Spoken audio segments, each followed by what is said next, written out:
हरे कृष्णा। राधे राधे। आप सभी का स्वागत है मेरे YouTube चैनल किस्से किरदारों के में। और आज की कहानी का शीर्षक है जीवन की डोर, वर्तमान में जीने की सीख। तो आइए इस कहानी को शुरू करते हैं।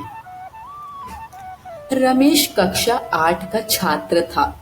जब वह कक्षा में होता तो खेलने के बारे में सोचता, और जब खेलने का समय आता तो कहीं घूमने के बारे में सोचने लगता।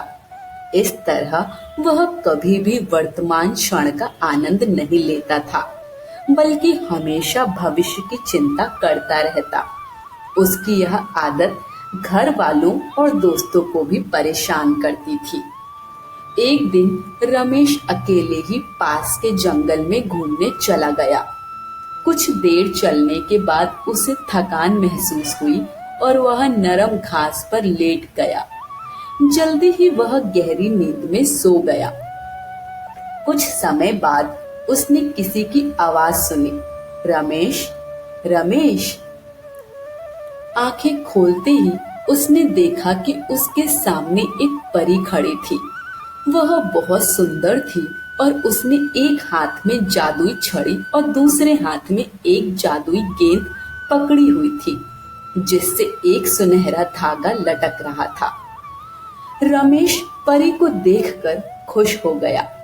कुछ देर बातें करने के बाद उसने पूछा, आपके हाथ में जो छड़ी है उसे तो मैं समझ सकता हूँ, लेकिन इस जादुई गेंद से यह सुनहरा धागा क्यों लटक रहा है?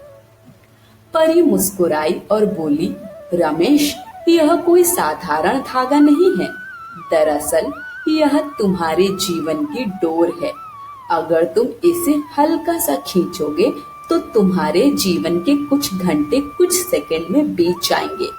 अगर इसे थोड़ा तेजी से खींचोगे तो पूरा दिन कुछ मिनटों में बीत जाएगा, और यदि इसे पूरी ताकत से खींचोगे तो कई साल कुछ दिनों में ही बीत जाएंगे। रमेश ने उत्सुकता से पूछा, तो क्या आप यह मुझे दे सकती हैं? परी हंसते हुए बोली, हाँ, क्यों नहीं, लेकिन याद रखना, यदि तुम समय में आगे बढ़ गए तो वापस नहीं लौट पाओगे। यह कहते हुए परी ने जीवन की डोर रमेश के हाथ में थमा दी और अदृश्य हो गई।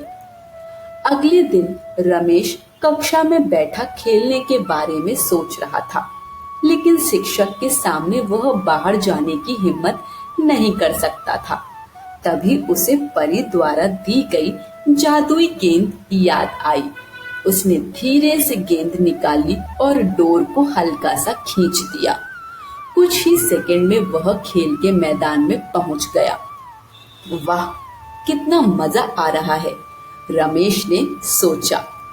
कुछ देर खेलकर वह ऊब गया और सोचा, बच्चों की तरह खेलने में कोई मजा नहीं है। क्यों ना मैं जीवन की डोर को खींचकर सीधा जवान बन जाऊं। झटपट उसने डोर को तेजी से खींच दिया। अब रमेश एक शादीशुदा आदमी बन चुका था। उसके 2 प्यारे बच्चे थे, लेकिन उसकी माँ बूढ़ी हो चुकी थी और पिता भी वृद्ध और बीमार थे। इस बदलाव से वह थोड़ा दुखी तो हुआ, लेकिन अपने परिवार को देखकर खुश भी था। कुछ महीनों तक सब ठीक रहा, लेकिन धीरे धीरे उसे परिवार की जिम्मेदारियां भारी लगने लगी। बच्चों की देखभाल, ऑफिस की टेंशन, माता पिता की खराब सेहत, इन सब ने उसे परेशान कर दिया। उसने सोचा, काश मैं रिटायर होकर आराम की जिंदगी जी सकता। और उसने एक बार फिर जीवन की डोर को पूरी ताकत से खींच दिया। कुछ ही पलों में वह 80 साल का बूढ़ा बन चुका था। उसके बाल सफेद हो चुके थे, चेहरे पर झुर्रियां आ गई थीं। उसके माता पिता अब इस दुनिया में नहीं थे। उसकी पत्नी भी किसी बीमारी के कारण उसे छोड़कर जा चुकी थी। वह अब अकेला था।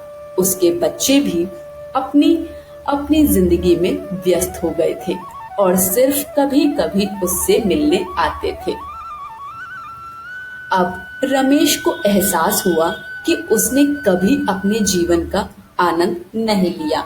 ना तो उसने स्कूल के दिनों में मस्ती की, ना कॉलेज की पढ़ाई का अनुभव लिया, ना अपनी पत्नी के साथ कहीं घूमने गया और ना ही माता पिता के साथ समय बिताया। उसने अपने बच्चों का बचपन भी मिस कर दिया था। अब रमेश वापस उसी जंगल में गया जहां उसने परी से वह जादुई गेंद पाई थी। वहां बैठकर वह दुखी होकर रोने लगा। तभी उसे वही आवाज फिर सुनाई दी, रमेश, रमेश। उसने पलटकर देखा तो परी फिर से उसके सामने खड़ी थी। परी ने पूछा, क्या तुमने मेरे जादुई उपहार का आनंद लिया? रमेश ने क्रोधित होकर कहा, पहले तो मुझे यह अच्छा लगा, लेकिन अब मैं इससे नफरत करता हूँ। मैंने अपनी पूरी जिंदगी बिना जिए ही गुजार दी। अगर मैं इसे स्वाभाविक रूप से जीता तो सुख दुख दोनों का अनुभव करता, लेकिन इस जादू के कारण मैं कुछ भी महसूस नहीं कर पाया। परी मुस्कुराई और बोली, अगर तुम्हें दूसरा मौका मिले तो क्या तुम फिर से अपना जीवन जीना चाहोगे? रमेश की आंखों में चमक आ गई। उसने भावुक होकर कहा, हाँ, हाँ, मैं फिर से स्कूल बॉय बनना चाहता हूँ। अब मुझे समझ आ गया है कि जीवन का हर एक पल अनमोल है। कृपया मुझे मेरा बचपन लौटा दो। तभी किसी की आवाज आई, उठो बेटा, तुम यहाँ जंगल में कैसे आ गए और ये सपने में क्या बड़बड़ा रहे थे? रमेश ने आंखें खोली और अपनी माँ को सामने खड़ा देखा। वह तुरंत उनसे लिपट गया और फूट फूट कर रोने लगा। उसने मन ही मन परी का धन्यवाद किया और कसम खाई कि अब वह अपने जीवन के हर पल को पूरी तरह से जिएगा। शिक्षा, हमें आज को पूरी तरह से जीना सीखना चाहिए, क्योंकि बीता हुआ कल लौट कर नहीं आता और आने वाला कल निश्चित नहीं है। आज की कहानी यहीं समाप्त होती है। कहानी पसंद आई हो तो कमेंट बॉक्स में हमें अपना फीडबैक जरूर दीजिए। वीडियो को लाइक शेयर करें और चैनल को सब्सक्राइब करें। सभी को हरे कृष्ण, राधे राधे।